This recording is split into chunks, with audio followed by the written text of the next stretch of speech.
I'm Derrick Day, and he is. I'm Aaron Tomlinson. And this is Freology Friday, and we are excited to be here today because I'm glad to have my partner in crime back in the saddle again. Yeah.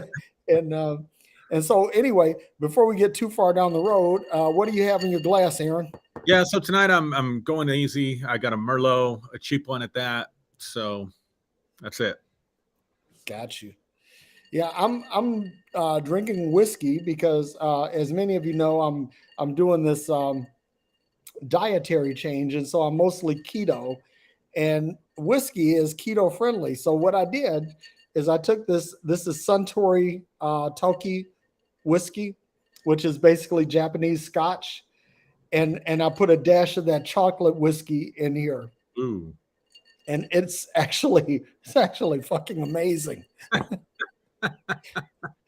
So, but this is all I can have though. I mean, I could probably have more, but I know that this right here won't take me out of ketosis.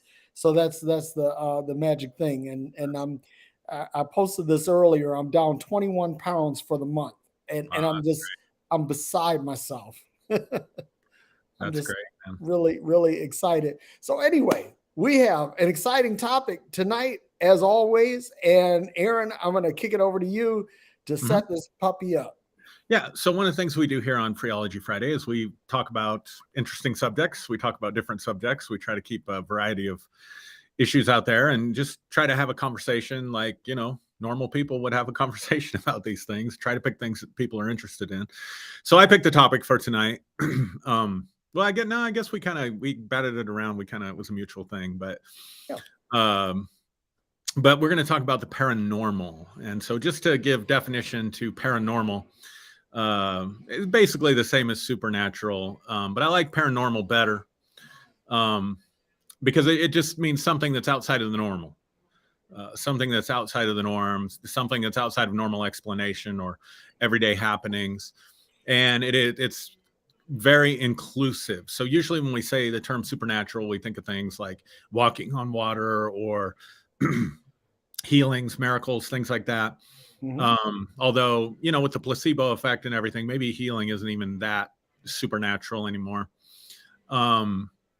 But paranormal can include anything. So I forget the statistics. I was going to look it up before we got on and I forgot to do it, but I was going to look up the statistics of how many, people that have been surveyed. What's the average percentage of people out there who've experienced something that would fall in a paranormal category? And so that could be anything from like ghost hauntings, or purported ghost hauntings, seances, um, precognitions. Precognition is, um, you're thinking about somebody during the day that you haven't thought about in years, and they contact you on Facebook, or Mm-hmm.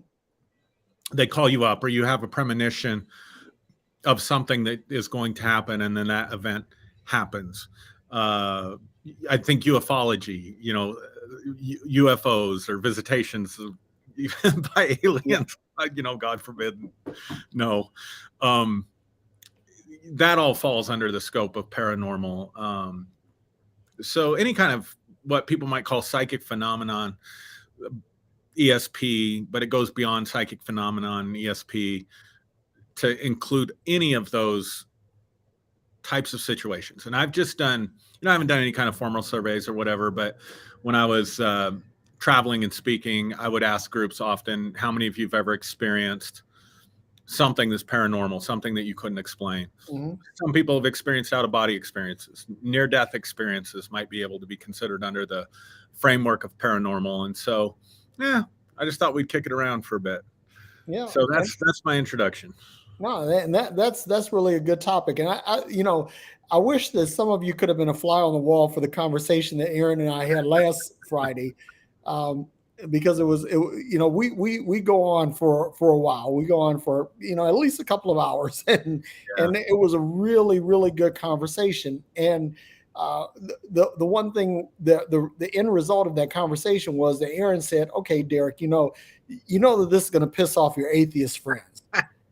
And I'm like, I don't care because I don't owe any allegiance to anybody or any group. You know, I'm a free thinker and I'm free to think what I want to think or believe what I'm wanting to say believe because I don't believe in anything, but I'm free to think what I think and to act on what I know. And so when I think about the paranormal, and you know, we talked about this that during my time in ministry, I was in ministry for 30 years, and in that time, I saw some shit that you just can't explain. Right. I've seen people healed.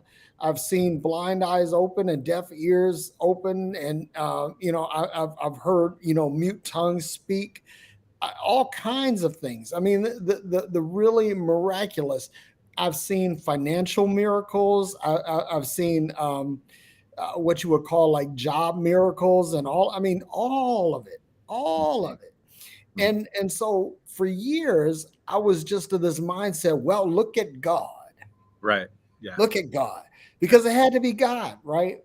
But then when I look back at it and really honestly assess it through the lens of logic and reason, Hmm. I you know, there are things that you can't explain, and for example, there are things that science doesn't explain. Like for example, gravity. Gravity doesn't fit neatly into the standard model of particle physics. It doesn't, right? And so when you try to explain gravity, you have to go into something that's called string theory to really and so when you look at gravity through the model of string theory, it makes sense, right? But through the standard model of particle physics, which is what we commonly use to explain quantum phenomenon, it doesn't fit. Hmm. So there are things that science doesn't understand. I've never been one to say, well, science understands everything. But what I do say is that science can explain that which we can't explain, Hmm. or things that we find inexplicable. And so I think about this, and here's the big thing. I believe in the law of attraction. I believe in laws of manifestation. I believe in these things. Oh, well, God, conditioning is a motherfucker, man. It, because I don't believe, let me say, I have confidence in these things because there is some tangibility, there is some measurability, and there is some repeatability. And so one of the things that, and I've said this to you, Aaron, many times, and I'm going to say it again for public record, that I have mad respect for you and other metaphysicians and mystics, because what you and people that are in your thought space do is they work to make these inexplicable things explicable, and to help people grasp them in such a way that they can apply them in a repeated fashion, right?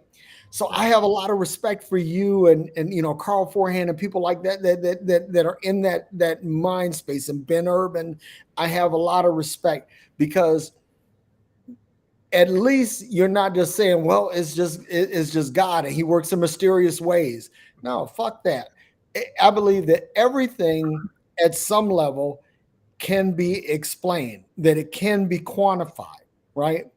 So when I look at things like this, I look at all of the healings and I look at the transformations and I look at the miracles that I've seen in my life, and I say, okay, Derrick, now that there is no God in the picture, how do you deal with these things? I ask myself this all the time. And the best answer that I've come up with is that when you are confident in something, something happens. Hmm. And when you agree on something, something happens. Now, let me give you an example. I'm looking at my computer, and it's a 13-inch MacBook Pro, right? And I can touch this and I can say this is an aluminum case and it has a retina screen and all of these things, and I can describe this in very natural terms. However, if I were to look at this under the hood at the most discrete level, at the quantum level, there are things that are going on that are inexplicable. For example, you and I could both look at my computer and we agree that it's a MacBook. I'm going to get somewhere with this. Mhm. But under the hood, it's like you're observing a quantum particle and I'm observing a quantum particle. And this quantum particle is behaving differently because of your observation than it is mine. Because at the quantum level, observation changes behavior, right? So we scale that up to the natural level, and everything seems to be kind of fixed in place. And I humbly submit that it's not. It's not fixed in place. But then you say, okay, well, Derrick, why then does it look like a MacBook Pro? Because we have all agreed that it's a MacBook Pro. And if you know anything, like if you look at Schrodinger's cat thought experiment, Yeah. that when this cat is in a box and there's this radioactive material, and then if radiation is detected, it causes a vial of poison to be broken, and the cat dies. And so the question is the cat alive or is it dead? And the superimposition says, the theory of superimposition says that the cat is both alive and dead until you open the box. And when you open the box, the wave function that is around this, that basically creates a construct for this whole scenario, this wave function collapses into some decision. And that decision says either the cat is alive or it's dead. Now, what my theory is, or my hypothesis, because it's not a theory yet, my hypothesis says that when we're looking at the cat, if we were to all agree that the cat is alive 100% of the time, irrespective of any underlying or overarching conditions, that the cat is alive. Mm-hmm. But if we agree that the cat is dead, then the cat is dead.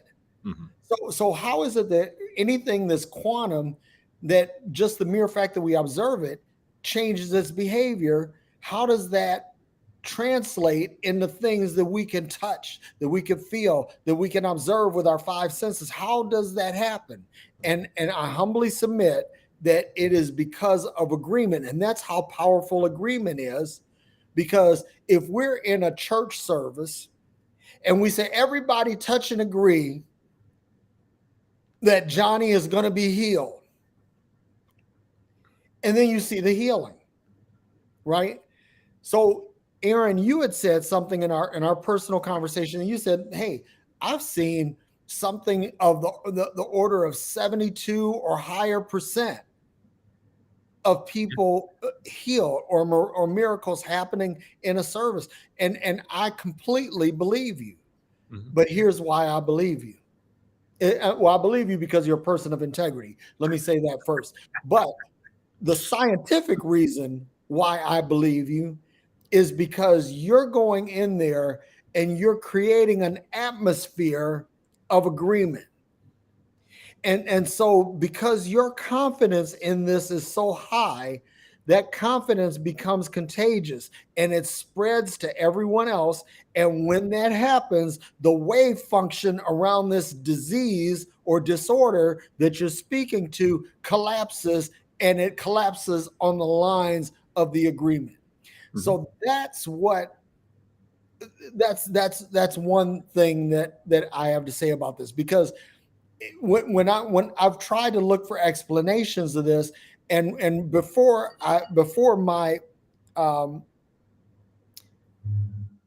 my thought paradigm rested on atheist thinking, I was really in this thing about quantum physics, and I believe that quantum physics and then string theory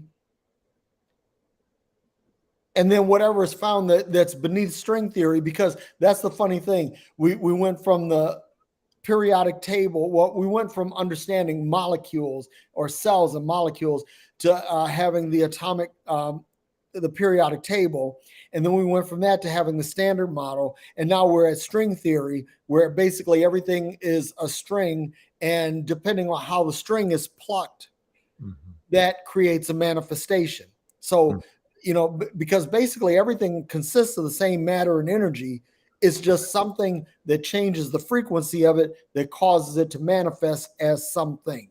So, when eventually science will get to the point where it finds something more discrete than string theory. But the thing is that this whole concept of the wave function, I think that goes a long way toward explaining a lot of what we call supernatural. Yeah. And it's not God. It's just fucking science. But that's it. Time to take a drink.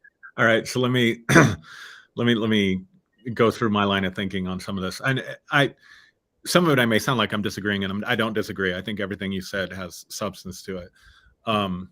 But my thought process might be a little bit different. Hold on one second. What are you doing, buddy? There goes my kiddo. What are you doing? Oh, okay. What are you doing? Okay.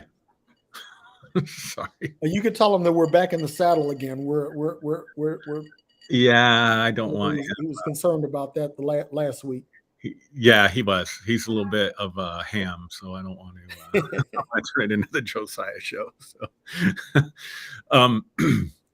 let's get the atheism thing off the table since you brought that up. So, for me, atheism's nuanced, because if you look at the old paradigm, the old belief system of, Yahweh, Jesus, the Bible is the word of God, then I think that's very no, guys, leave me alone so I can do this. You're supposed to have this. Josiah, I'm fine. Trust me. Okay. In case you break your neck. Okay. Let me regroup. What was I talking about?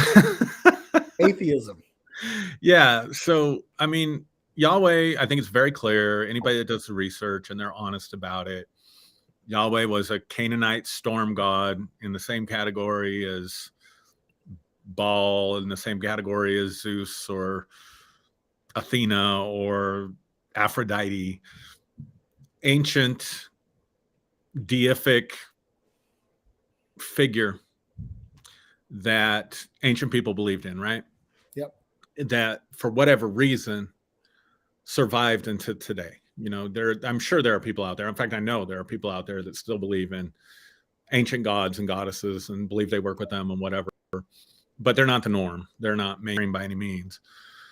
But, Judeo faiths, Abrahamic faiths are pretty mainstream in the world today, right? Yep. So as far as that kind of theism, I'm totally on board. Like, I think, Yahweh should be in the same category as Zeus. So, I'm good with that. Here's where I wrestle at times, and it's human nature. The human brain is a funny thing, but we have such a need for certainty, and the brain has such a need for closure, that we have a hard time with uncertainty, and we have a hard time if we can't close the logical loops, right? So someone suffering from the hive mind of Christianity, they have loops closed. God created the world in 6 days. 2 naked vegans talked to a snake and ate the wrong apple, and now we're in this mess, and that's why there's death.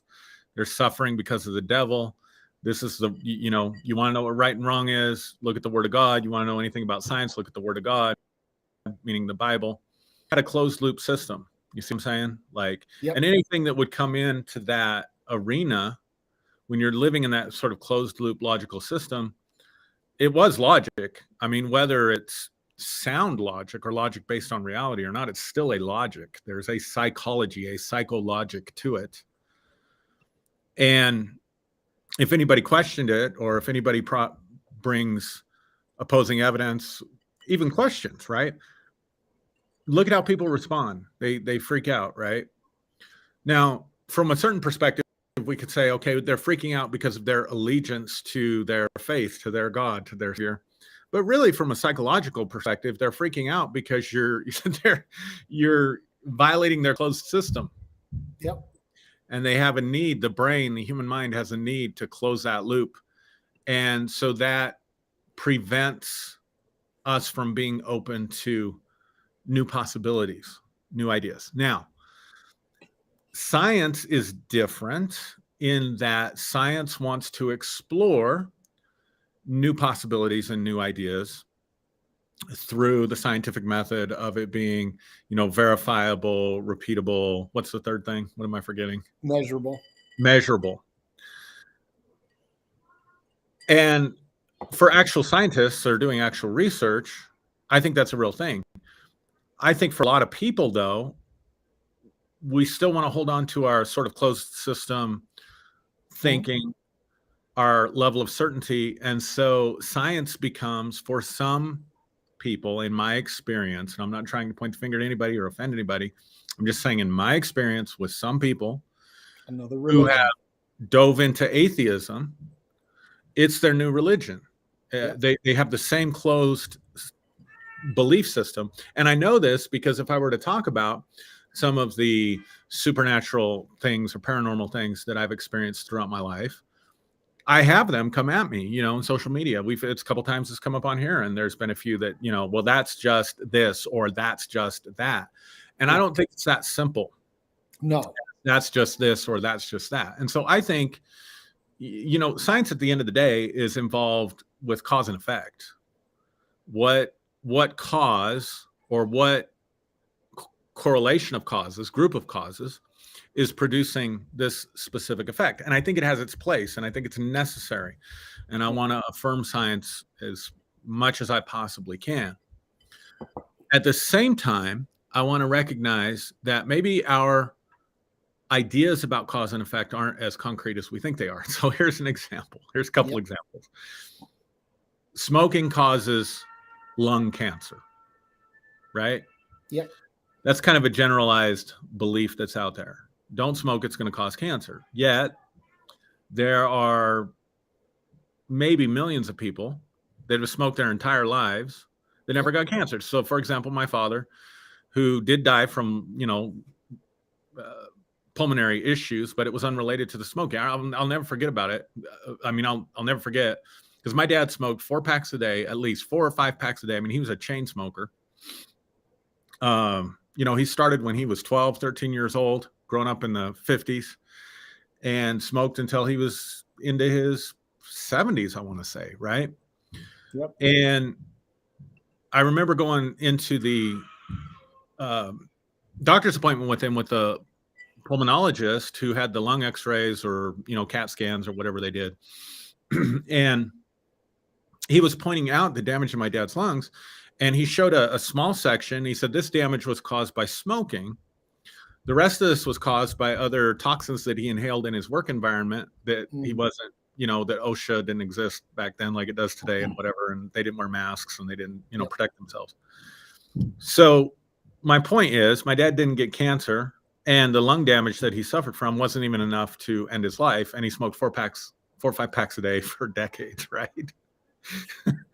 So while we can say there is a correlation to cigarette smoking and cancer, because we know the rates are higher, right, of lung cancer among people that smoke. So I look at not smoking as akin to wearing a helmet on a construction site, right? So if I'm wearing a helmet on a construction site and something falls on my head, I've got less of a chance of suffering severe brain trauma because I'm wearing a helmet. Yep. Well, I could be wearing a helmet here at the house. And if I'm wearing that hard hat at the house and for some reason my ceiling suddenly collapsed on me and something fell on my head, I'm going to have the same protection, right? Yeah. You see what I'm saying? So there's so much more to, I think, cause and effects of things than what we're willing to accept or deal with. I think we like it easy. You know, if I don't smoke, I won't get lung cancer. I know people that didn't smoke and did get lung Yep, cancer. exactly. And so I think we like that sort of certainty because it makes our world safe. And so in my experience, people, especially people that are what I would call materialists, and I know I'm kind of going long here, but I want to kind of address everything that you Dude, talk you're about. on it. What I would call materialists, and I would differentiate that from atheism in the sense that I think you can be atheist in the sense that you're rejecting the models of deity that have been presented to you. Say, I don't believe that God exists. And yet I think it's possible to also at the same time acknowledge there may be things that are far beyond this physical dimension that science can't even figure out, that we don't even know about yet.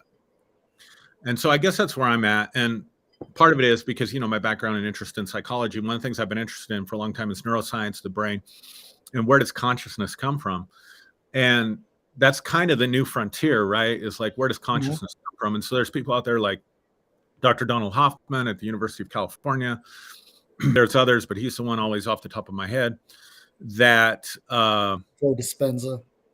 yeah, that postulate. Well, now I don't know if Joe Dispenza postulates this, but Hoffman for sure postulates that consciousness, not strings or quanta, but consciousness itself is at the base of reality.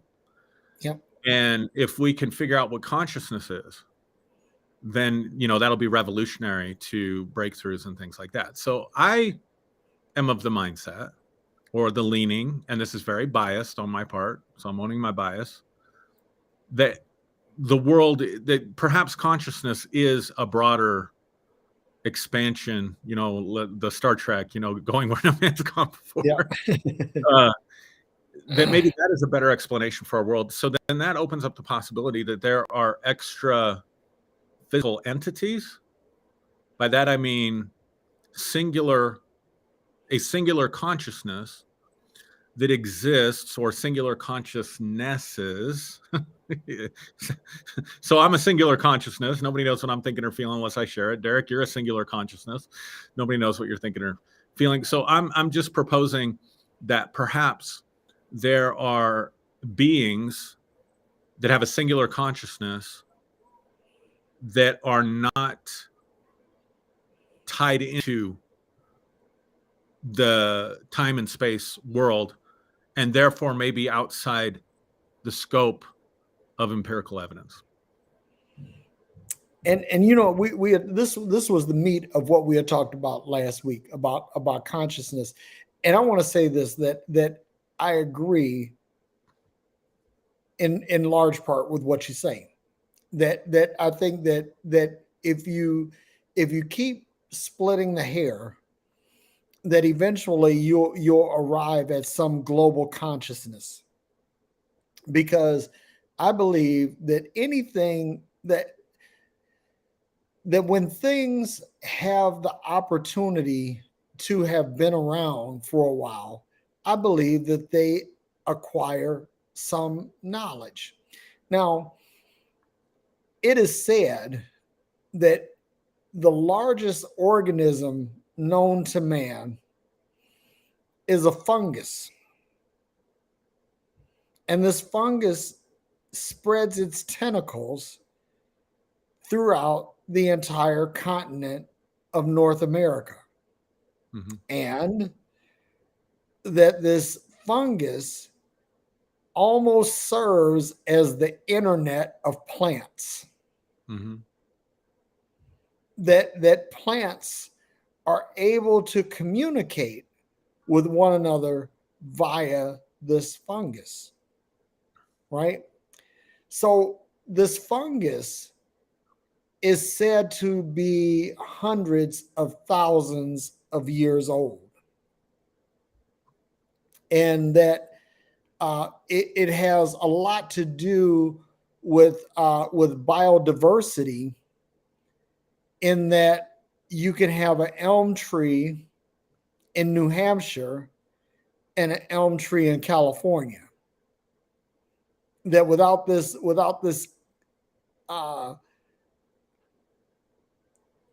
without this plant consciousness, that that sort of biodiversity or geographical biodiversity isn't possible. Hmm. Now, what I'm getting to is this. I believe that in the beginning there was energy, Hmm. and energy did something. It expanded or it contracted or it moved, and out of that movement came everything that we understand, because what we understand to be reality is just some manifestation of energy. Hmm. And I believe that over billions and billions of years, that this energy becomes sentient. And before life as we understood it was stood up, there was this energy. And that sentience that I speak of is what I assert to be consciousness. Hmm. And so over time, this energy evolves, it manifests into different things, and then it begins to take on a life of its own. So you said you are an individual consciousness, and that is correct, right? I am an individual consciousness, and that is correct. But I also think that there is a global, and this is where I'm going to get in trouble with my atheist friends, is that I believe that there is an underlying, undergirding, or overarching consciousness that exists. And if you think about this in quantum physics, like here's this is one of these holy grails of science, what they call the unified field theory. Hmm. In other words, that there is a common field that holds everything that we understand to be together, Right. and that this unified field, I would say, is the collective consciousness of everything. Now, you brought up an interesting point because you said, okay, something from another dimension, extra dimensional beings or extra dimensional consciousness. If you've ever blown bubbles, soap bubbles, you dip your little thing in your wand in the soap, and you blow, and all these bubbles come out, and you're like, whoo, if you could think back to when you were 3 years old, that was like the most amazing thing you'd ever seen. And me personally, at 60 years old, I think that's still fucking amazing. I'm still blown away by soap bubbles, and not for the same reason that a 3 year old is, because now I look at them and I think each one of these bubbles represents a universe. Mm.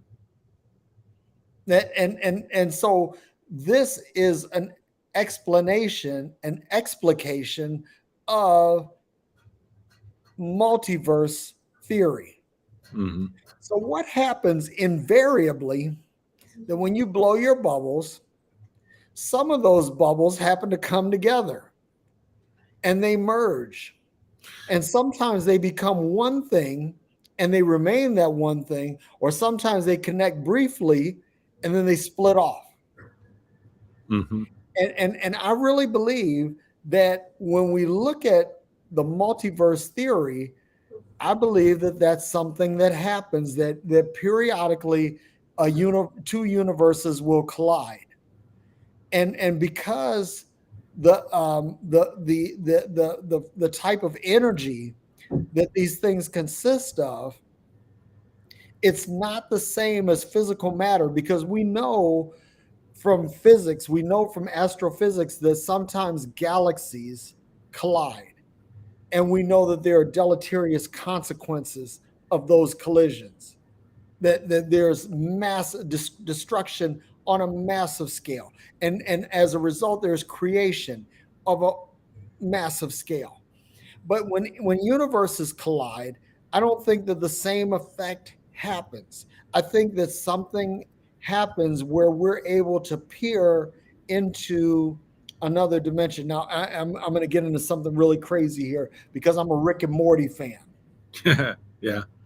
And the whole theme of Rick and Morty is that there are multiple universes with multiple iterations of you and everyone else, and that if you're able to travel between these universes, you're able to pick things up from that universe and bring it back into this universe.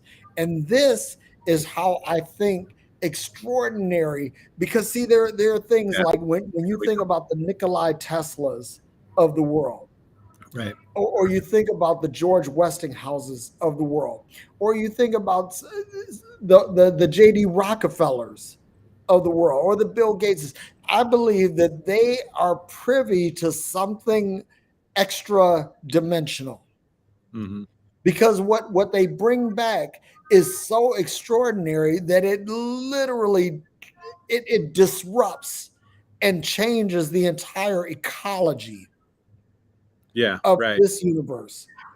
So what I'm saying is that I agree with you. I believe that in the beginning there's energy, and in the beginning that energy became conscious, and that energy began to spawn different manifestations of that same energy, and those manifestations are able to communicate with one another. That's just like the theory, great minds think alike.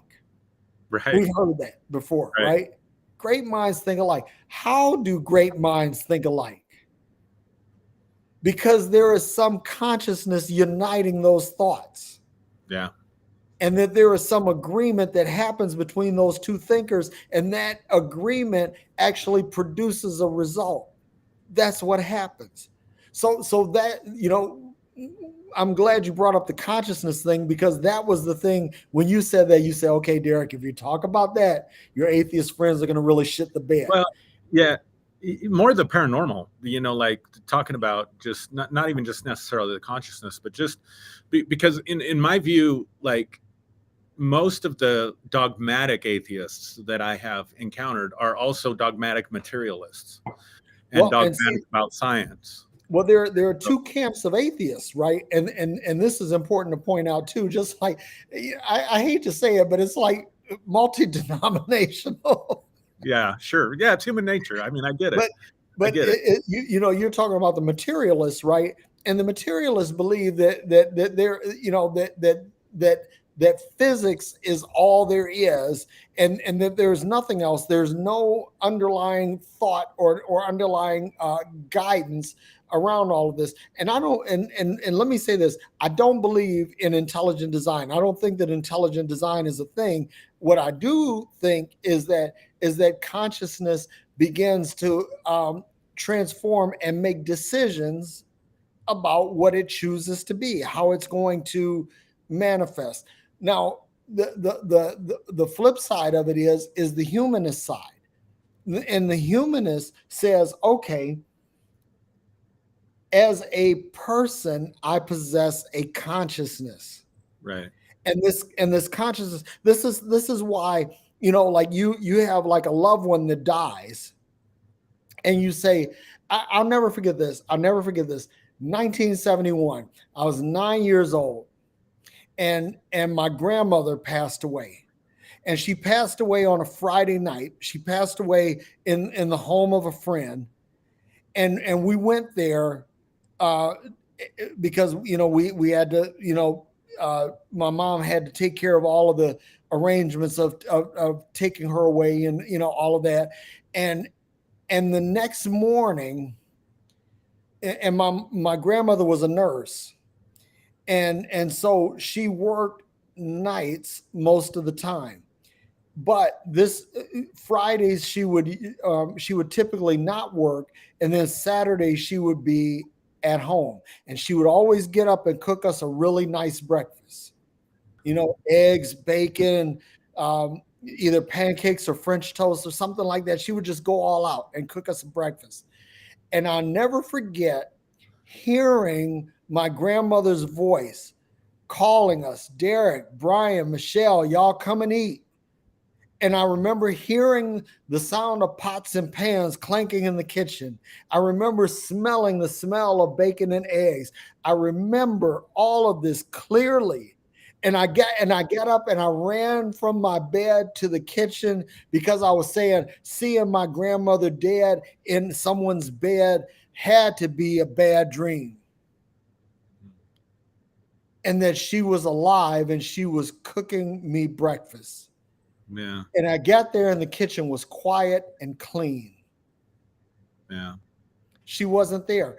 What I think happened is that because I was quantumly entangled with my grandmother, that even though her consciousness had Sure. transcended this plane that we understand to be physical, that entanglement was still fresh and strong with me and called out to me. Yeah. That's my thought. Because I do believe, again, people say, oh, I've seen ghosts or I've seen angels or I've seen demons or whatever. And I don't discount what people saw. If you say you saw it and you could justify it, great. But the question is it tangible? Is it measurable? Is it repeatable? If it's not those things, then you have to either table it for another day or you have to discount it. But I don't want to discount it out of hand. I want to give it a chance.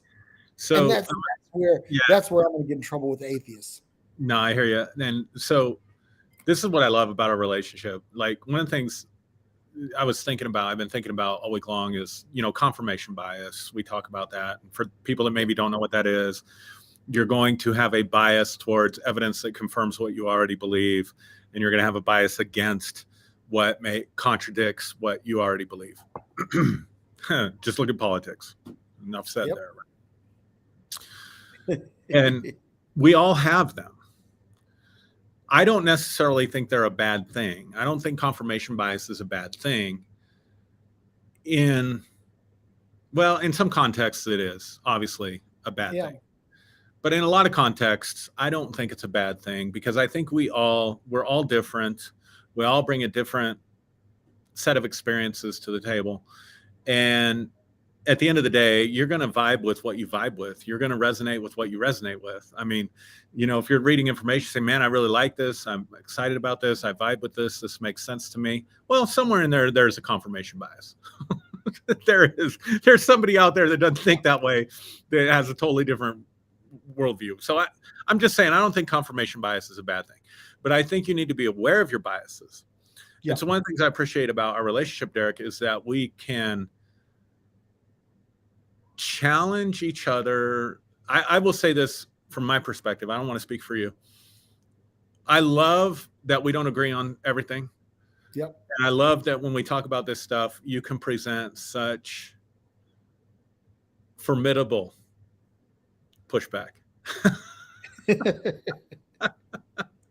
if I'm gonna dialogue on something that challenges my bias, I want that challenge to be. But likewise, I appreciate the pushback that you give me because that forces me to think and process further and not rest on the laurels of what I understand.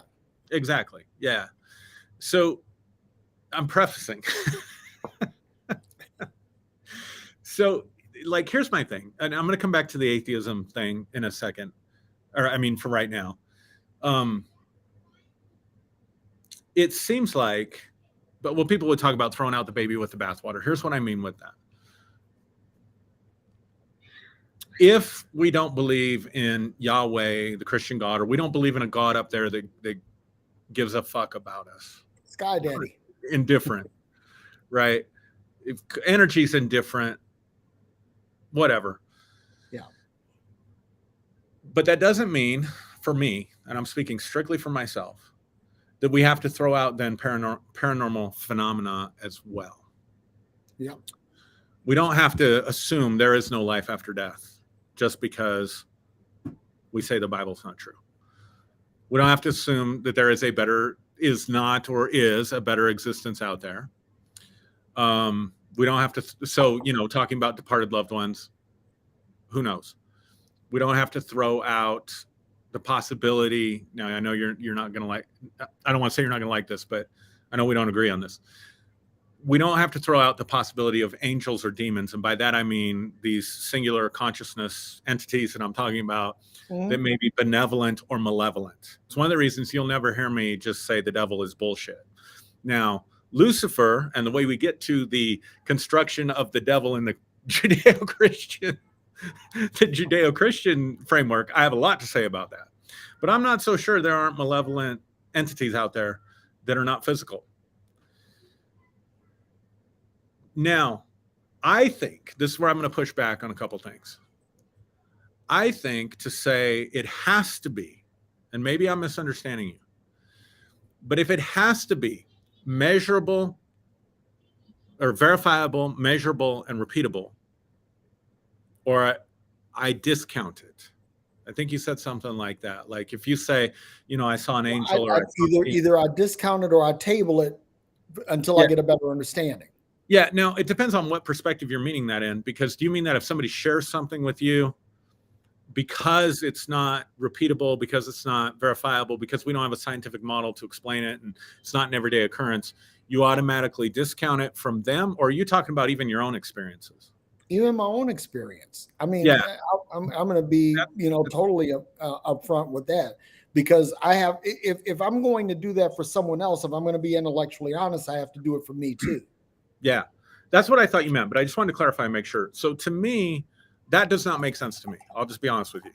And to me, that seems like it's almost putting reality in a box again. Like we had our Christian box of this. Now the reality box is it has to be verifiable, repeatable. Just because something's not measurable in the moment because you didn't have the tools to measure it, or just because you can't repeat something, doesn't mean it wasn't a valid experience. I don't see any reason to discount it, especially if it's your own experience. So that's kind of my pushback on that. But I want to say this, and I don't think I've ever said this to you, even when we've been talking about it privately, but I just been thinking about it. You said something to me last Friday, and I don't want to, I don't know how much to share and not share from our talks, but basically it's about this indifference of energy, this idea of indifference and consciousness. And I think I said to you last week, well, if there is a consciousness that is out there, maybe that's what some people call God. Maybe, it's semantics. And you said, well, I can go with that, but if it's out there, it doesn't give a fuck. You said something like that. You remember saying that? Yeah. Okay. So I'm going to be honest with you. I've been thinking about that all week.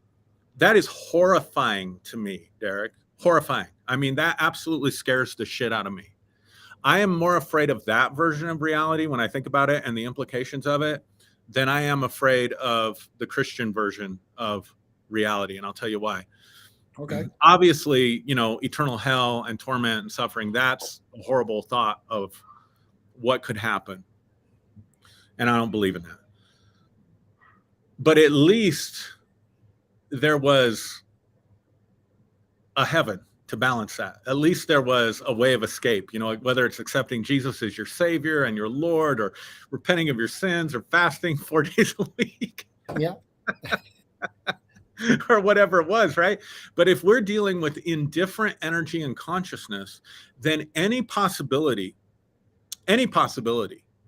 could happen. And I'm more afraid of an entity, whether we call it energy, whether we call it consciousness, whether we call it the universe. I am more afraid of a global consciousness that's indifferent than I'm afraid of Yahweh in the old school. Because if it's indifferent and then consciousness does not, and energy is not destroyed, then what happens after death could be anything. You could get trapped in any kind of cycle of consciousness perpetually, and nobody's going to give a damn. It reminds me of like H.P. Lovecraft and some of the stuff that because H.P. Lovecraft in his writings, it was kind of, I mean, I'm not an expert on H.P. Lovecraft, but it was basically, it was this. There's a universe out there that's conscious and it doesn't give a damn, and it's basically selfish. And I don't know, man. To me, that's a horrifying model of reality. I don't find it horrifying. I think that basically it turns the onus back on us, right?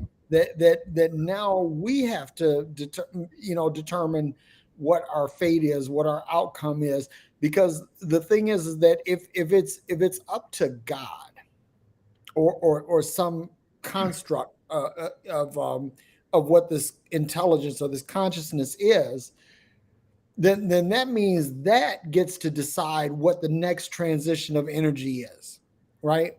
And that scares me more, because here's the thing: if that thing exists and it's supposed to care, then that means if it has awareness and it cares but it does nothing, that's problematic to me. And so I think about this every time. I'll never forget that, like, two of my kids, because of different medical things, had to spend extensive times in children's hospitals. Yeah. And while what my kids went through was horrifying to me, Yeah.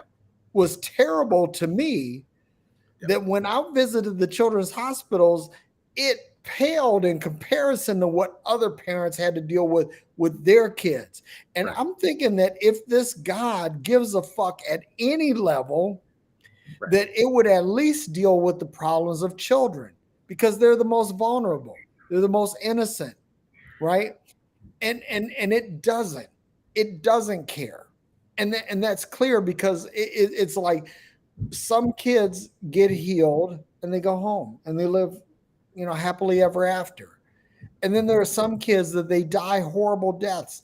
And I think about this in the construct of my great niece Tanaya. She had brain cancer, and she was the sweetest, most loving child you ever meet. She loved everybody, and most of all, God damn it, she loved God.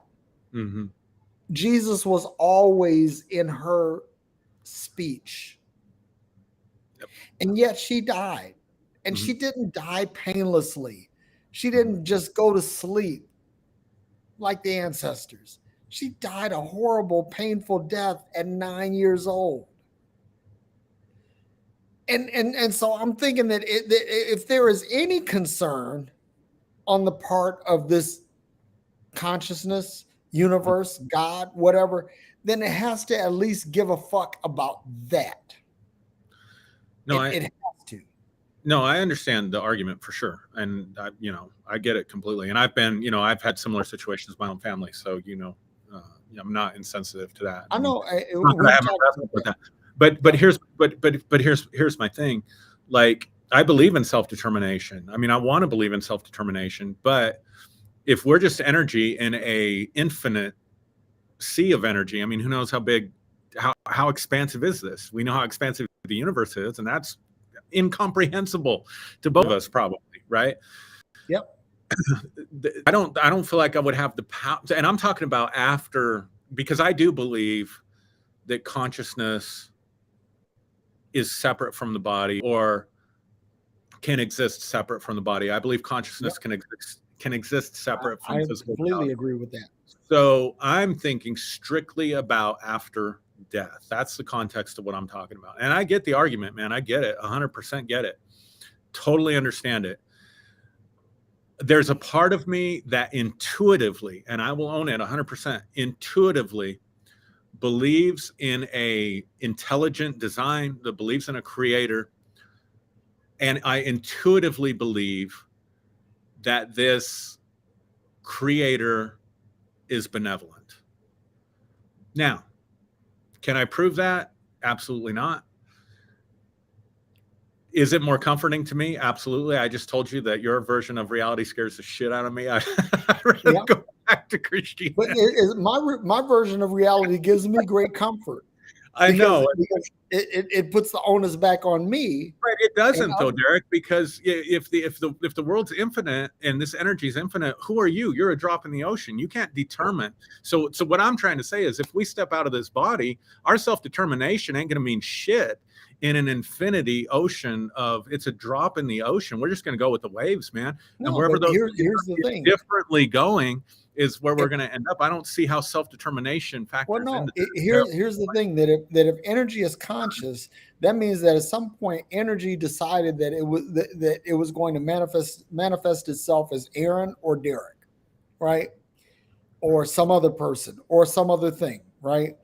And so this is funny because somebody I know, we both, a mutual acquaintance of ours, was Uh-huh. talking about that if you looked at plants and other things, and use the pronouns in the context of those things, that we see things differently.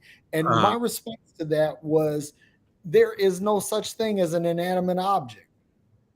That I believe that rocks understand and see things. Mountains have been around for billions of years.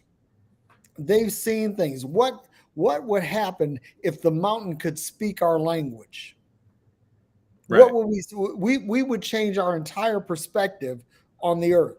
Or if the oceans could speak, it would change our perspective on everything. And that's what. So the thing is that when our energy leaves our body, energy is neither created nor destroyed. It just simply moves on to something else.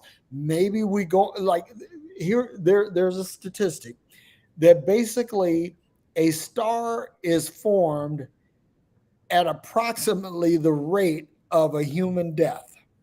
Okay. So what does that say? We could say. I mean, this isn't anything concrete, not anything scientifically provable, but there's a possibility that every human soul goes on to become another star. That we can make that assumption. Our energy moves on, and it because this energy decided that it was going to be Aaron or Derrick today, doesn't mean that that's what it's going to be when it leaves us.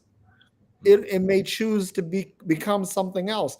But the thing is that if there is a God, or if there's some intelligence that's orchestrating all of this, then that intelligence is really doing a fucked up job. I mean, that's my thing, and that's why I fell into the camp of being atheist, because I went from God to the universe, and then when I said, okay, the universe really is just, that's a love and light way of describing God. Mm-hmm. And to me it was just as useless. So I moved on, and I said, okay, the law of conservation says, as we understand it, the energy is neither created nor destroyed. So our body moves and has its being because of the energy that inhabits it. But once this vessel is no longer capable of sustaining that energy, what happens to that energy? It goes on and do something else. It gets repurposed. I mean, and honestly, Aaron, it's almost like recycling, right? What happens to an aluminum can after it's done with its Coors Yeah, Light or its Coca-Cola? yeah, but that aluminum can, if it gets recycled, there's forces greater than it recycling it. Right, but see, It that's doesn't the recycle thing. itself. That's when we think about that, it's not just, we think of it as a higher force recycling it, but what if the can is making the decision? I don't know. I mean, that's then my take. but then you're back. But then you're back to, for me, then you're back to the sort of love and light bees. We choose our life before we come. So from that perspective, then did that energy that was your niece, or that was my niece who died at a children's hospital, did their energy decide to do that to their parents? Did they decide to incarnate as energy that was born with diseases? Or to me, it just to me, that's like the same old thing. Well, So if my energy just goes on, it gets to here's the decide what it's interesting going to thing be, then about this. wait, let me finish. If my Okay. energy gets to go on and decide what it's going to be, then my energy in the past decided what it was going to be right now. And what if what it was going to be right now sucks? So what if it picks an even suckier version down the road and a suckier version after that? but here's the thing, like if you look at Jainism or Hinduism, that's Uh-huh. kind of the thing, like you're reincarnated, I know. and so like you're a human today, tomorrow you could be an ant. Okay. And we know that being an ant is kind of fucked up because yeah, you get to gather food and all of that. Life is pretty simple, but some guy can come and step on you and that's it, it's a wrap, right? So the thing is that I this is my thing. I think that there is a lot of valid points in what you say. I I can see what it is that where your thought process is, and I don't discount it. I don't just throw it out and say, "Well, Aaron, that's bullshit." No, I That know. I don't do that, and I don't do that to anybody. But what I will say is this. Now, what I will say is bullshit is the whole Christian paradigm Yeah. of God, and well, God loves you, God loves everybody, but God flooded the earth and killed everybody, and God told Samuel to tell Saul to kill all the children and to rip open the. This Right. is not something that I believe is sustainable or even worthy of belief or worship. Right. So here's the thing, like as far as atheist philosophy goes, I consider myself an agnostic atheist. I don't claim to know for certain that there is no God, but I do believe, or I do have confidence in the fact that this God is not Yahweh Yeah. or some other manifestation of the Abrahamic Right. triad of gods. Right. uh, and I don't believe that, or I don't think that Jesus represents anything meaningful in this whole discussion. But I Yeah. do honor what you're saying. Yeah. Maybe there is some benevolence baked into this consciousness. Okay, I can flow with that. It doesn't. I can't say that. Well, Aaron, that just offends my senses, and I'm going to call bullshit on that. I can't do that.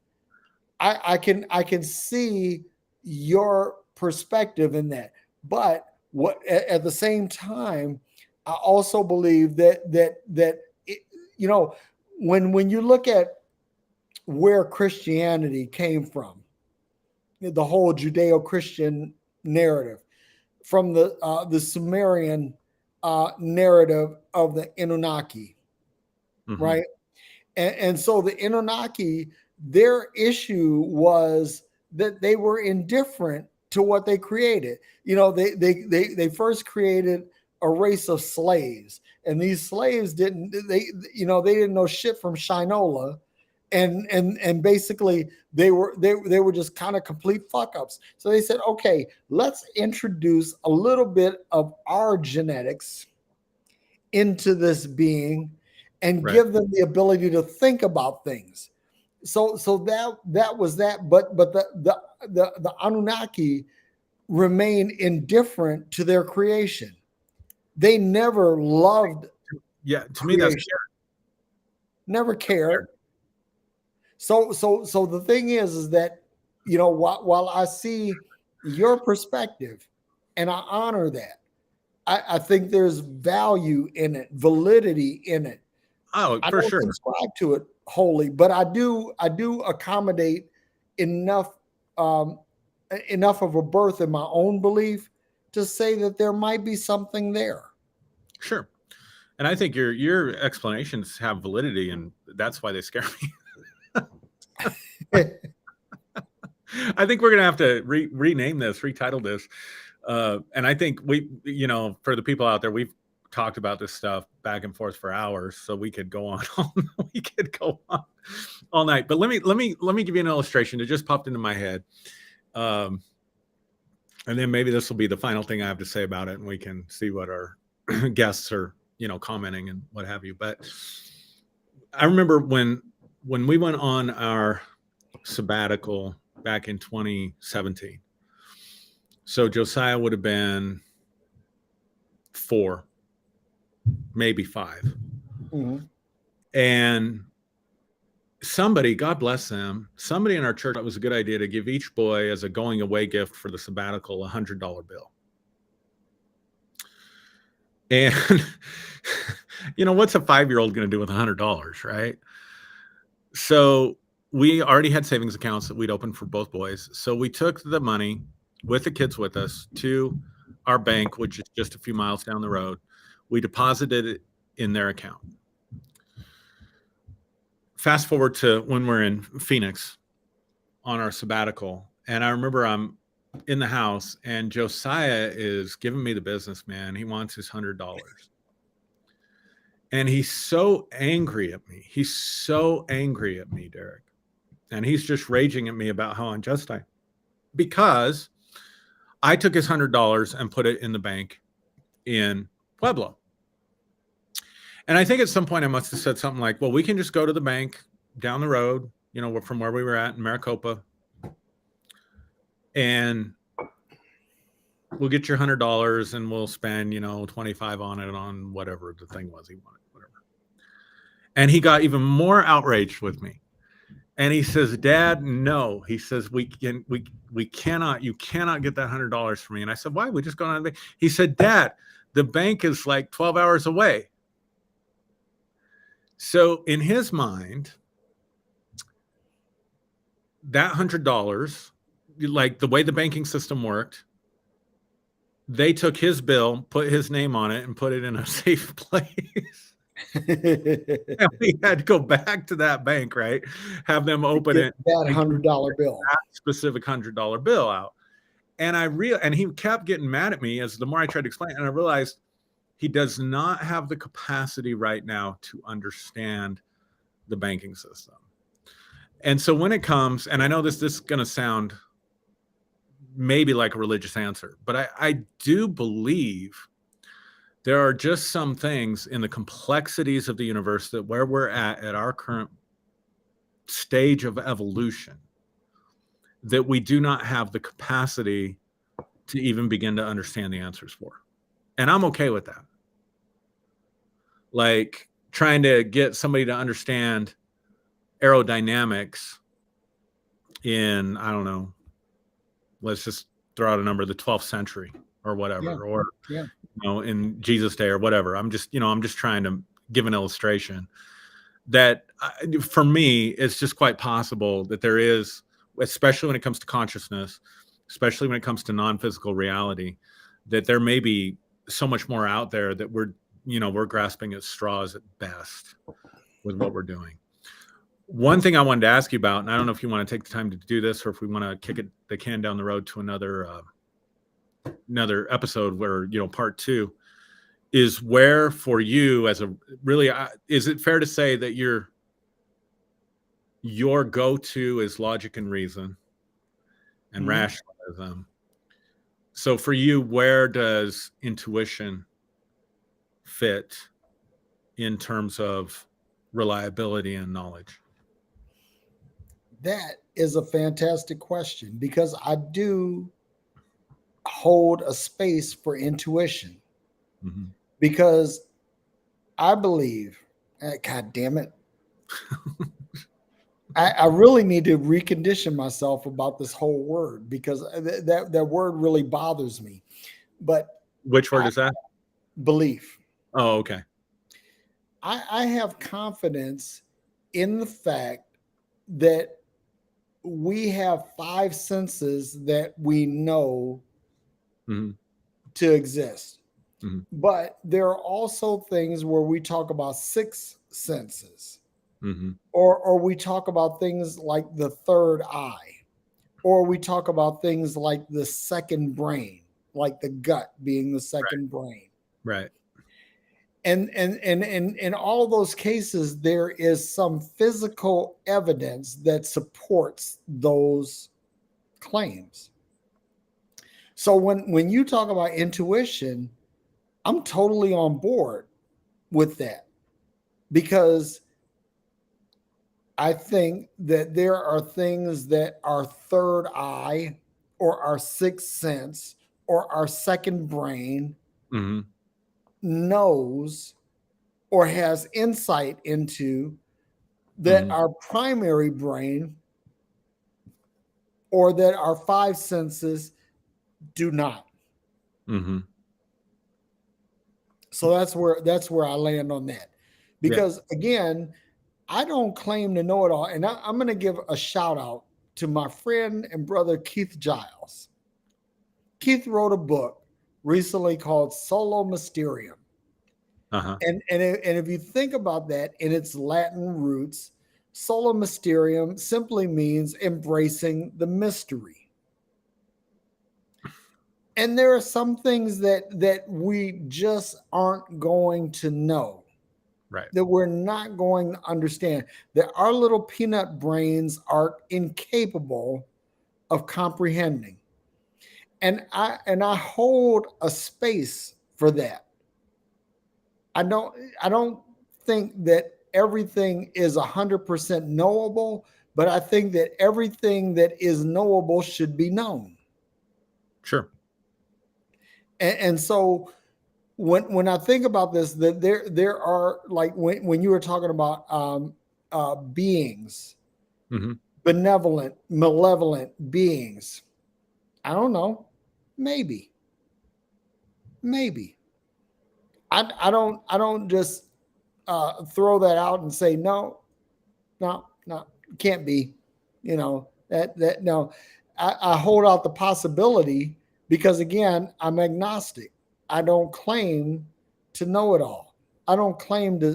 This is not, you know, Who Wants to Be a Millionaire, where I'm saying final answer, Regis. I'm not there. There is so much more to learn, and that's what I think the beauty of life as we know it is. Yeah. That we are embarked upon this journey of that balances between knowledge and mystery. Yeah. And so I'm okay with the things that I don't know. But whatever I can know, I want to know. Whatever I can know, I think I should know. Right. And so that's kind of where I am with this. I don't, and again, like we were talking about, like what is, you know, tangible, measurable, receipt or repeatable. There are some instances, like for example, when someone has a precognition Mm-hmm. and they see an event happening before it happens, Mm-hmm. and they're able to share this with someone in such a way that it saves lives or it provides some other tangible benefit, but you can't repeat it. Right. You can't repeat it, but it happened. Mm-hmm. And you can't just throw that out and say, well, you know, the supernatural doesn't exist. That's the whole point of this, is that I think that the paranormal is a real thing, that there are things that we don't understand, that there are things that we can't explain.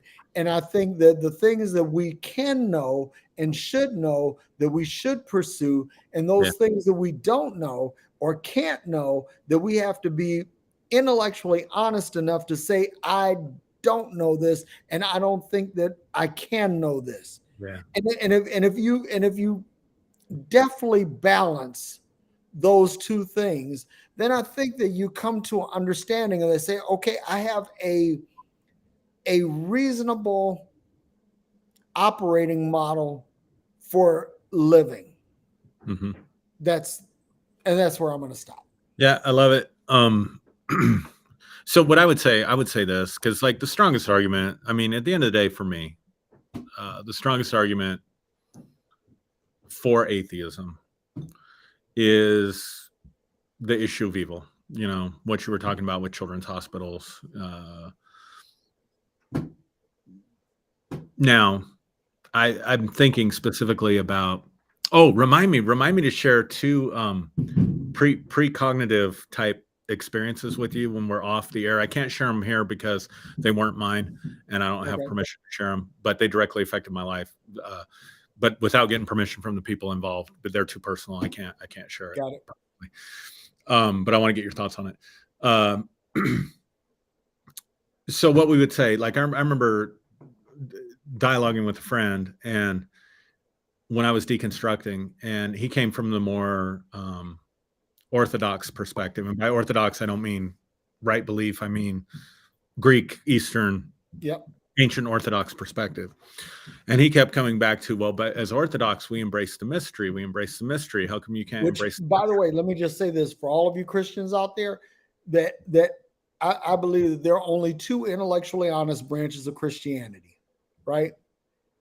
That's the Eastern Orthodox and Calvinism for different reasons. But that would be a great discussion.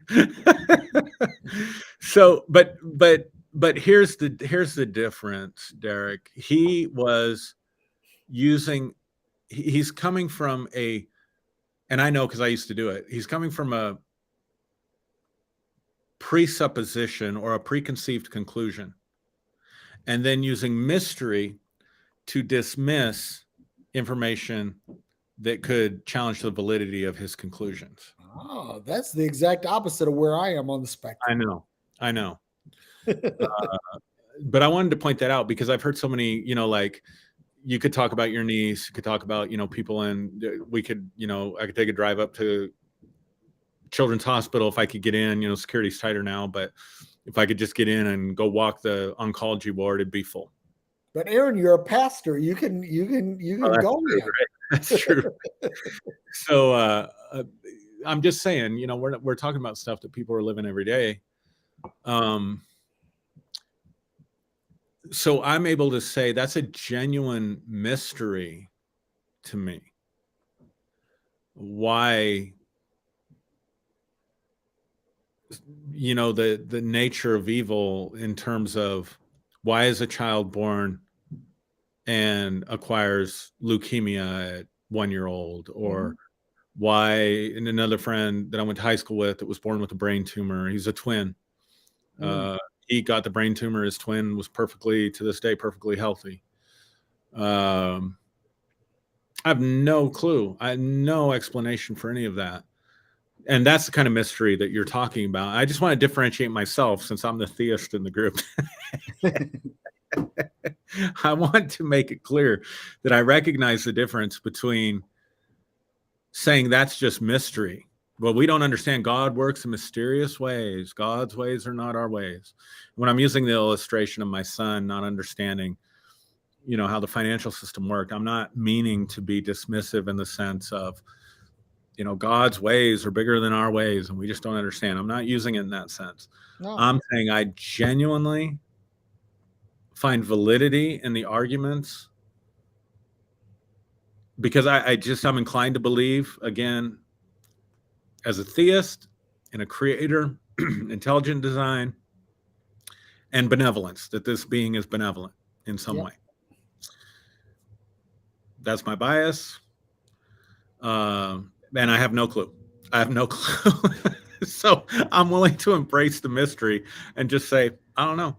Because this is the difference. I can hold this position and I don't feel the need to convert anybody to this position. Nobody has to think or believe in a God or not believe in a God. I don't care one way or the other. It makes no difference to me whatsoever.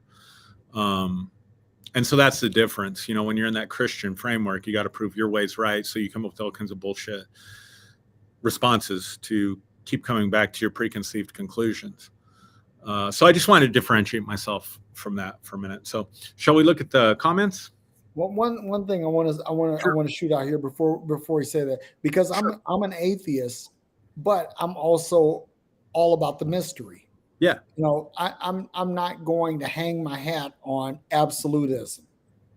Right. I'm not going to say that, I'm the ultimate arbiter of understanding and that my way is the right way. I also believe that, and again, I'm calling out Keith Giles again, because, Keith he wrote this thing about embracing the mystery. And I'm going to tell you something, that the people who have come against him about this embracing the mystery, they're not atheists, they're Christians. and Keith has come out with what I think is probably one of the best Christian interpretations, but it's Christians that have come against Yeah, him. that's right. Um, my thing is, um, I don't know, or let me put it this way: I know what I don't know, Yeah, right, and I'm okay with not knowing. right. There's no way that I'm going to know everything, because if I know everything, then that makes me something of a deity, Hmm. and I'm not there. There are some. I mean, they're just simple things like I'm a software engineer. I'm a software engineer. I don't understand psychology to the level or extent that you do. There's a lot of what you know and what you teach and what you operate in on a day-to-day basis that I simply don't know. And I'm cool with that. Yeah. I don't have the bandwidth, I don't have the time, I don't have the understanding to fathom all those things. So what I do is, the things that I don't know, I defer to people who do. Now, that being said, that being said, I think that there are valid branches of intellectual thought. I believe that chemistry, I believe that biology, I believe that humanology, zoology, psychology, physiology, I think that all of these things have merit. Hmm. I don't think so much about theology, Let me. because Oh, go ahead. Go ahead. no, because you can't. Um, I don't believe that God exists as the way it's been presented to us, and so you cannot study something that simply doesn't exist. So I have no use for theology. I think the theology is probably is the greatest waste of intellectual cycles. Yeah, I think we've agreed on that. I would add one to a valid area of study that I wanted to get into tonight. So can I kind of geek out and get into Go it? ahead, man. Um, and that's parapsychology, I'm with which is that. the study of the paranormal. Now, I'm with that. here's the thing with parapsychology for everybody out there. If you Google it and you all you do is go down, one page, or you Wikipedia it, you're gonna discover that it's been labeled a pseudoscience. So I'll just give a little teaser out there. I've been doing a lot of in-depth research, and I'm not prepared to present it yet. I think you just determined what next week's show is going to be. Well, I don't know, man. I'm not prepared to present it yet, but it has been unfairly by the academy. And here's one of my issues with science. Like, we can talk about the corruption in politics, religion, big pharma for some people, Mhm. education system. Every human system has its element of corruption. Science is a human endeavor. Yeah, and I agree with you. Here's the thing, that when if you draw boundaries around science, and you say, okay, this is it, this is it, this is everything, you discount, or you become galvanized against any further learning. And Mhm. that's just as bad as religion. When you become galvanized in a thought, basically, I don't give a fuck whether it's biology or whether it's theology. It's the same thing. When you become galvanized in it, at some point you have to realize, okay, I could be wrong. And true science. So I'm getting into something here. Like, people say true religion. True religion is this, right? True science is this. That you leave enough room to basically say, okay, I could be wrong about this. Right. Right. Now, parapsychology was a budding science at the first part of the 20th century. Yep. And if you dig into it, you go beyond your Wikipedia page, the results on ESP in some of the studies were very statistically significant. Yeah. But it was generally rejected by the academies. So at the end of the day, scientific studies are funded by grants. There is an agenda behind. There's 100%. So it gets dismissed outright as pseudoscience. But when you go back and look at this pseudoscience, some of the results are better than what we've. I'm going to tell you right now, there were studies done on ESP that are better than the flu vaccine. Yeah. Or naturopathy. Naturopathy is another science that they call pseudoscience. Yeah, but absolutely. But there's correlation that's strong enough to actually merit causation. Yeah. So for the uninitiated in Phreology Friday out there, I'm not an anti-vaxxer. I'd get my flu vaccine every day. I'm just saying I get the flu vaccine, but there are studies that were done that makes ESP more reliable than the flu vaccine. That's all I'm trying to say. Yeah. So, all right. Comments. Because there's a lot of them. Yeah. Sandro Whitley says, we are electrical, magical beings, amazing spiritual beings. Yep, I agree with that 100%. We are energy. Mm-hmm. And I also believe that we are collective energy. That here, this is where I think humanity fails, right? Because we've fallen into this trap of, like, say, rugged individualism. And you say, okay, it's because of my own efforts I get here. And I've said this before, Aaron, you and I, we've talked about this. There's no such thing as a self-made man. That is bullshit. That whole thing, that whole concept is bullshit. Right. You and I, as successful as we are here because of somebody else's help. Somebody 100%. poured into our lives or recognized something in us that helped us get to where we are. So the thing is, yes, there is a collective consciousness. And I'm totally on board with that. I'm totally on board with that. This collective consciousness is something that connects me with someone who sees value in me, or you with someone who sees value in you, and that collective consciousness. Well, let me give you another one, right? How do you and I even come together, right? We were friends on Facebook. But let me share a name, Aaron Abke. Right. Aaron said, hey, you guys are vibing on the same level. Y'all should talk, right?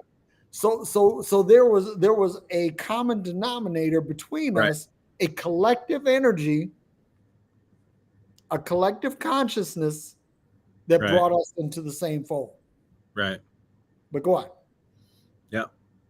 Let's see, Jermaine Thomas says, me too, and my answer has been an unexplained science. And then I saw one where he says the mining god Yahweh. I'm assuming that's when we were talking about the Anunnaki, because I think that's part of. That's right. That's who Yahweh it was in the Anunnaki narrative. The mining god, the god of gold. Yeah. Thunder says nobody knows anything for absolute sure. Jermaine says David R. Hawkins as well, and his work on consciousness. Okay, yeah, I haven't really looked into David Hawkins. Yeah, I'm familiar with him, but I'm not what I would call like an expert on Hawkins' teachings.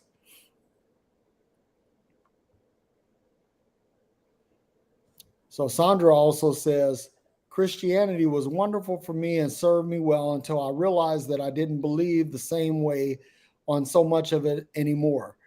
My consciousness expanded and I grew into something else. I believe it happens for people who are open to it and hear the call to wake up. I love that you're open and talking about this, Derrick. It doesn't matter to me who doesn't like it or agree with it within your atheist groups. And I don't know that there is anybody within your atheist groups. I just know within my atheist groups, they wear me out. Saunders says, it seems like that the quote unquote doesn't care comment applies to a high number of human beings towards other humans. Why does anyone expect to force, source, creator, or other to rise to a higher standard than we ourselves hold ourselves to, asking for friend. That's exactly why it scares the shit out of me. That's exactly why. Well, this is my thing, is that if there is a God or if there is some greater intelligence, then it has to be better than us in every moral aspect that we can understand. No, okay. Now you're talking my language a little bit. You're easing my fears. I mean, it can't, this force can't be more benevolent or can't be less benevolent than we are. And this is the funny thing. It's like when I've said this before, I've thrown this out here to people, that if you had God power for 24 hours, what would you do? What would you do?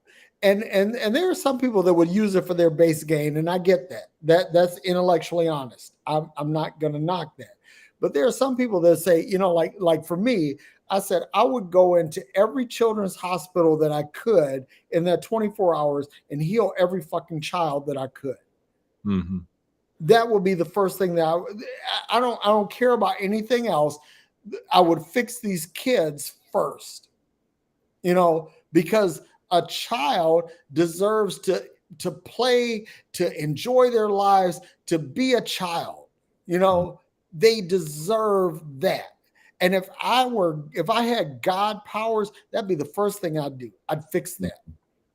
And so I always say that in terms of the Christian God, the Judaic God, the Muslim God, that I'm far more moral than any of their fucking gods, because I would go in and I'd fix those things.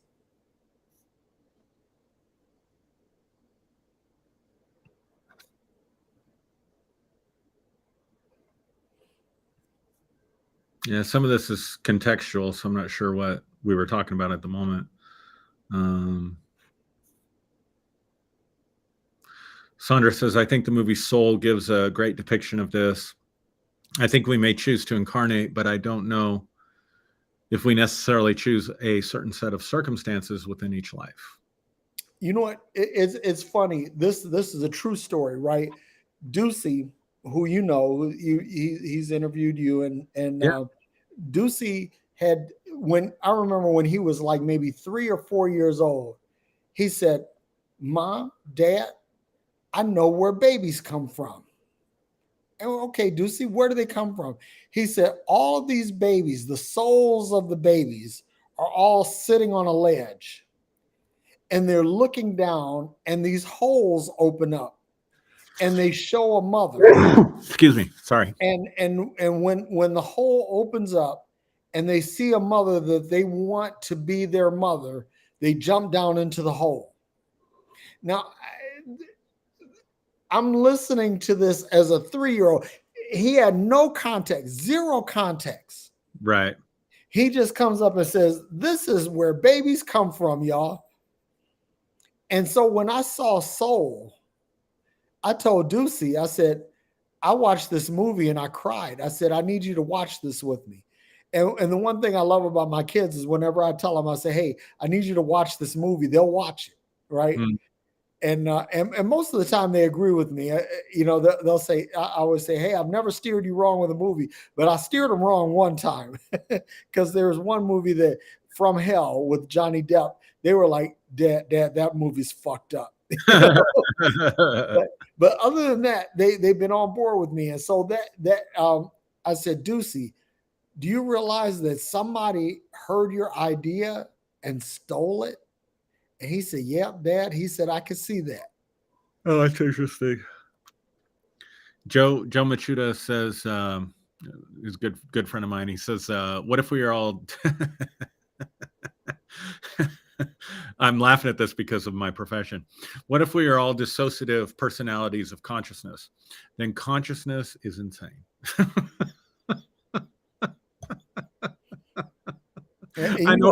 I know what you mean there, Joe. I know what you're trying to say, and I totally get it at a metaphysical level. But I hope you can appreciate the humor as a therapist. Someone with dissociative personality disorder is considered pretty. Joe and I have had a lot of agreement and disagreement over the years. Sure. And he says the quandary that I'm hearing is a product of space-time, but what if space-time is just an aspect of an eternal now? And that's a very good assessment of it, because we think, because we're finite, we think in terms of time and space. Mm-hmm. But if you're an interdimensional being, time and space is relative. Yeah, that always messes with my head.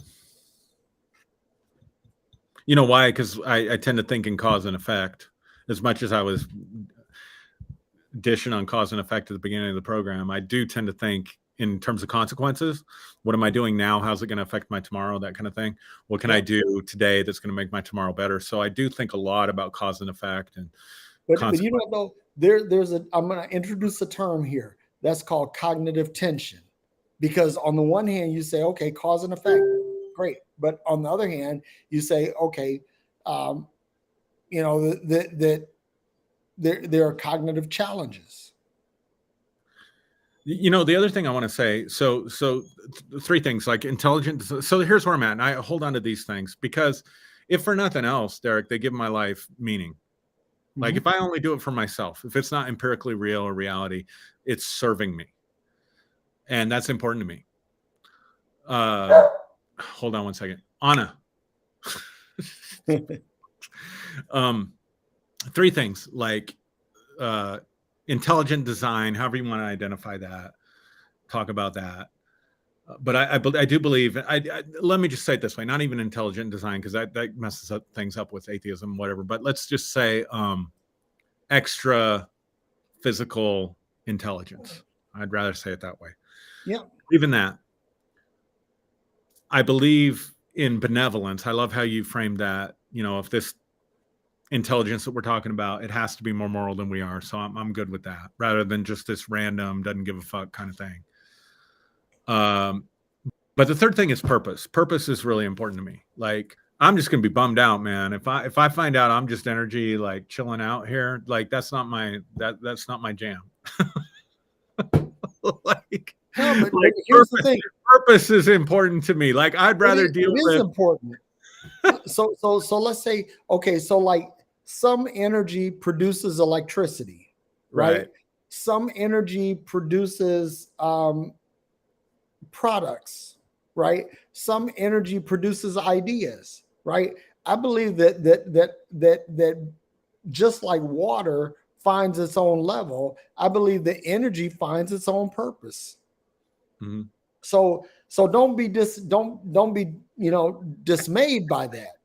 I'm just saying, these are my values, man. Purpose is important to me. Oh, purpose is absolutely important. I mean, what did you come here to do? If your energy chose this life, it chose this life for a reason. What is that reason?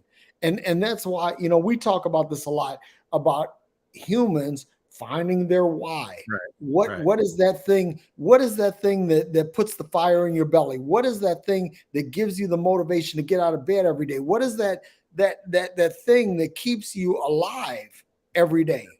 Yeah. And so I'm tracking with you on purpose. See, here's the thing. You and I, the things that we disagree on are the nuances, but the overarching concept, absolutely. I think that we're both on the same page. Yeah, I agree 100%. So Joe also says, what if the supernatural is simply the natural that we're unaware of? Okay, quantum physics, string theory, and whatever's beneath that. No, but I hear you, Joe. I love you. I don't like that argument. That's like magic is science that we haven't discovered yet. Then why isn't it happening on a regular basis? Who's to say that it isn't, Aaron? Who's to say that it isn't? Well, then it's not paranormal. Well, no. Here's the thing: we're not seeing things at the quantum level, right? True. So we don't know what's happening under the hood. We only know what we can perceive with our senses. But to Joe's point, and I'm going to throw Joe a bone because he and I think disagree more than we agree. But the thing is, I'm with you on that, Joe. I'm tracking with you 100%. That what is supernatural? What is supernatural? Okay, supernatural is what we can't explain. Okay, why can't we explain it? I'm going to tell you why in a very simple statement, right? Because we haven't collapsed the wave function around it. But see, here's the thing. If Dr. Hoffman's right, if consciousness is the core of reality, then consciousness comes into play in every single scientific experiment, which means Yep. then collective agreement comes into play in every single scientific experiment, Yep. which then influences the cause and effect, which cannot be controlled, which then means that perhaps our science is merely the manifestation of where we're at in consciousness and not necessarily a measure of what is measurable, verifiable, and repeatable. And I'm with that, except what I will throw out as Wait, just a second, Derrick. Just a second. I don't mean to interrupt you, but somebody's okay. gonna have to rewind that to get what I said. Go That's ahead. I okay. know you got it. They need to go back and write that down. I'm gonna have to go back and listen to that. That was profound. I'm having an error moment. Go ahead, Derrick. No, that's good. But here's the thing. It's not so much okay that like that doesn't point out a flaw in science. And I'm not saying that the science is perfect, but what I'm saying is that again, that the whole point is if we look at things, we understand what a wave function is, right? And we understand that in quantum physics, that a wave function collapses and gives either a position or a velocity to a quantum phenomenon, right? Mm-hmm. And that's something that we know. So what happens is that like a lot of the things we don't understand is simply because we have not come to an agreement on what that outcome should be. Again, it's like the whole Schrodinger experience or experiment that the cat can be alive 100% of the time if we agree. But here's the thing, Derrick, then science is completely invalid because then consciousness is everything that can be verified and measured and repeated is malleable. No, I agree with you. Consciousness is higher. To whatever the agreement is. Because the whole scientific method is based on we want to remove the observer. The observer has no effect on reality, and we want to remove every possible bias that the observer may have so that we can observe reality out there. If consciousness is fundamental, which quantum physics seems to indicate, that invalidates the scientific model. That's all I'm saying. Well, but that's the thing, like we say, okay, like in quantum physics, the mere fact of observation changes outcome. Yeah. So that invalidates the scientific method as we understand it. But yes. That doesn't use it as our well, then we can't come back and say if it's not verifiable, if it's not measurable, if it's not repeatable, I have to discount it.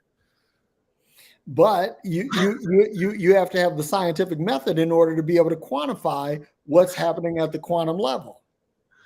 So it's like it's really there is a I don't know what you would call like I'm having fun at this point. I know I am too, but it's like I think that there is a happy tension between what we can know and what we don't know. Yes. And that's where I think that I think that if you're to have peace in your life, that you have to learn how to manage that tension, because there are things that you can know and you should know, and there are things that you can't know or you don't know, or that the means for understanding simply doesn't exist, and you have to be comfortable with that until such time arises that you can understand it. Yeah. But again, throwing a bone to Keith Giles again. Keith, I'm fucking with you, man. is that in the meantime, we embrace the mystery. Yeah. Sandra, thank you for commenting so much. You're going to win the Ben Urban Award for Yeah, where is Ben tonight? Ben's not on. Ben's busy. Ben's watching a movie or something. I don't know. Ben's Yeah, so Sandra, you've taken the Ben Award tonight. Yep. Just for all your comments. Appreciate them so much. Hey, Sandra, do you want to come on? You want to come on and share? I didn't put the link out there, but I'm going to put the link out there in case anybody wants to join in.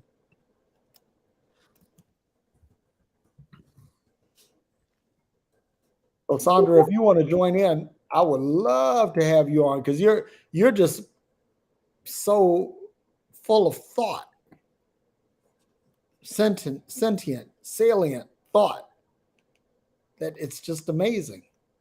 So there's the link. You click the link and you can join in.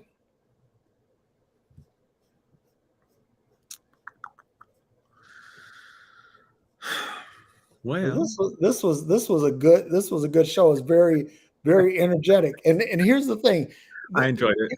The moral of the story for all of you guys that are watching is that you don't have to agree on everything to be in agreement. Right. Absolutely.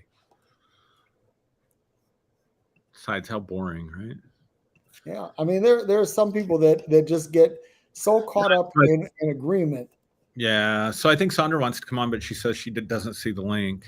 Okay, hang on for a second, Sandra. I'm gonna try to hook you up here.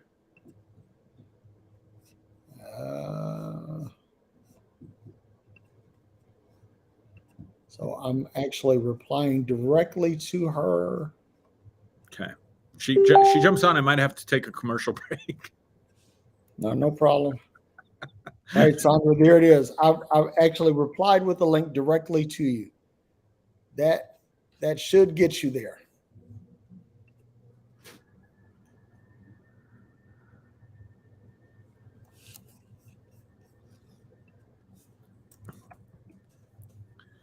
Just a second here.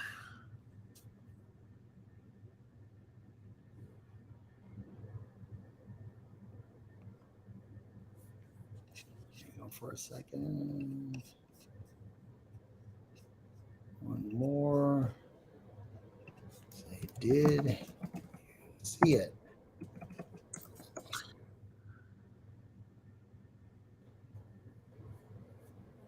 Yeah, so I actually responded directly to a post that she made. Okay.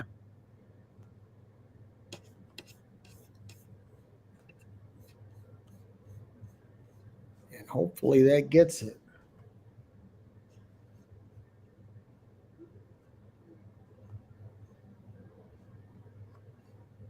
It is. Sandra, did you catch it? Thumbs up or thumbs down if you didn't. I actually wiped out my entire glass of my libation I here. really didn't have much. I had like a glass and a half of wine. I feel pretty good. I feel good. Just on that. So Come on, Sandra. We're waiting for you. Click the link. You know, it's funny that a lot of people. She says here, I'm not really company ready. Ha. In other words, she looked in the mirror.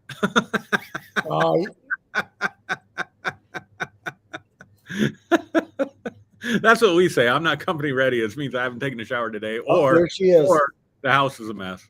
There she is. Oh, hey, Sandra. Hey, Sandra. You look fine to me. And she just went away. Click it again, Sandra.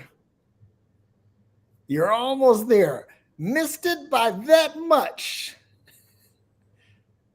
Get Smart reference. Nobody gets it. Oh, I was zoned out for a second, dude. I checked out.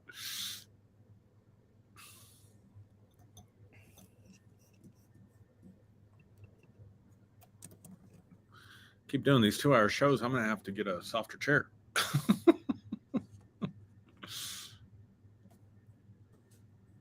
Yeah, I'm telling you, this is exercise and bladder control for me because that's why I said I'm gonna have to take a commercial break.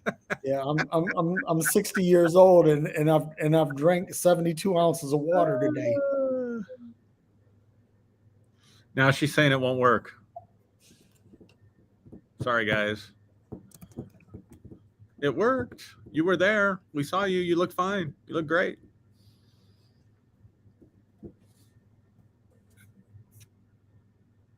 Next time, she says. Okay. All right. Thanks, Sandra. Definitely. Oh, she's letting us take care of our man stuff.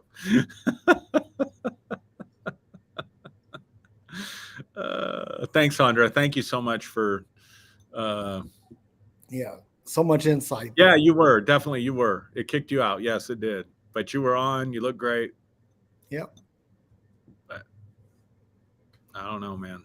The mysteries of Restream. Yeah. the sacred mysteries of Restream. Embrace the mystery. Nobody knows. All right, Derrick. Love you, man. All right. Love you too, man. In a few. We can So have our. I'm going to kick the closing over to you as I always do, man. All right. I still want to start a fund for anybody out there that's interested. Has extra money, a fund to get Derrick and Aaron together. Yes. Yeah. Like, somebody start a GoFundMe for that. Yeah. Somebody pick it up so we don't have to resort to miserably doing it ourselves. Yeah. So we can get together for a weekend and we could film a whole bunch of shows together. Exactly. It'll be awesome. Yeah. All right. With that, thank you for coming to our TED Talk. Hope it was awesome. Hope you guys enjoyed it. I enjoyed it. Love you, Derrick. Love you too, man. Peace out, man. All right.